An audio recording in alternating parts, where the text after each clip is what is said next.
KTC Weather Lab. Here's Rob's forecast. Welcome back. Well, it looks like as we finish out this week, more tropical showers and thunder showers, mostly on a scattered basis, all associated with the outer rain bands of Tropical Depression Imelda. Imelda drifting northward, but shooting some showers today. But the main threat of some serious flooding confined to southeast Texas, maybe extreme western, southwestern Louisiana. We'll get to that in just a bit. First off, outside today, this was the story around 3:30 this afternoon or so. We had some nice tropical downpours here at KATC. Wind was kicking up, the water came down sideways, and then the water is dripping on off the overheads here at KATC. So let's take a look at the big picture as we often do, looking at the circulation right now. The center of Imelda, still a depression just south of the Lufkin area. You can see where the heavy rains kind of let up a little bit across Texas and then spread out across the area. And this is what typical tropical systems do. They concentrate near their center of circulation, somewhere near it. Tonight it looks like eastern and the southern portion of this low, and then during the day they shoot their showers and storms off to the east. And late this afternoon, look at the action going on across the Houston area, south side of town towards Sugarland, Pearland. When you see a lot of this lightning, there's some strong winds, focused rainfall where it could rain 3 inches in less than an hour, and that's what's happening just on the south side of Houston, and then over toward the Baytown area, and then along and south of I-10 as you get into the coastal marshes of Texas. Meanwhile, locally, we saw a nice round of scattered tropical showers and thunder showers moving across the area. Things starting to quiet down. Still patches of rain across the area and moderate rain out into upper St. Martin Parish, showers into St. Mary Parish, but things will generally continue to quiet down as we head deeper into the evening hours. Still flash flood watch in effect for southwest Louisiana. That has been expanded all the way up through Shreveport, and the northern extent of the flash flood watches in Texas also extended northward.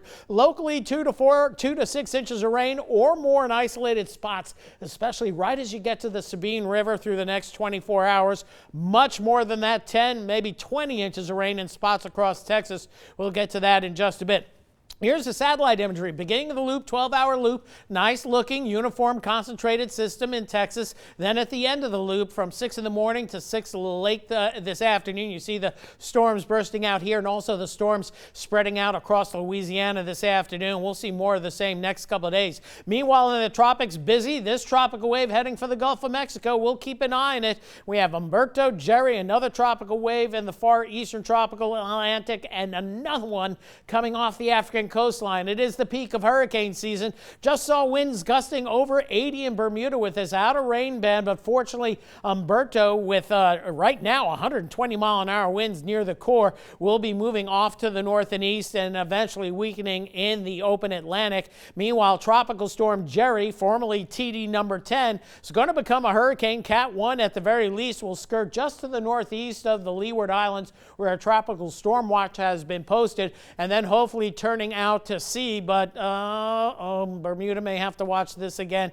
Perhaps a much lesser system, though, than the one that's bypassing them as we head into this evening. And so here's our 3-kilometer futurecast showing rain and storms concentrating back across southeast Texas, extreme western Louisiana. This is where the flooding rain is going to be, anywhere from near Houston up through Lufkin, southeast Texas, extreme western Cameron, maybe western Cameron, Calcasieu parishes. And then tomorrow during the day, I expect more scattered storms to spread eastward, more so than what the model is indicating here. And we'll do it all over again as we head into Friday with scattered tropical showers and thunder showers redeveloping in the afternoon for us. So rainfall wise, here's the European model still indicating the prospects of better than a foot of rain in spots across eastern Texas, and then the same with the latest RPM model, really concentrating and hitting hard southeastern Texas, mainly south and east of the Houston area, a foot or better, and even the high resolution rapid refresh model showing some incredible rainfall totals. Again,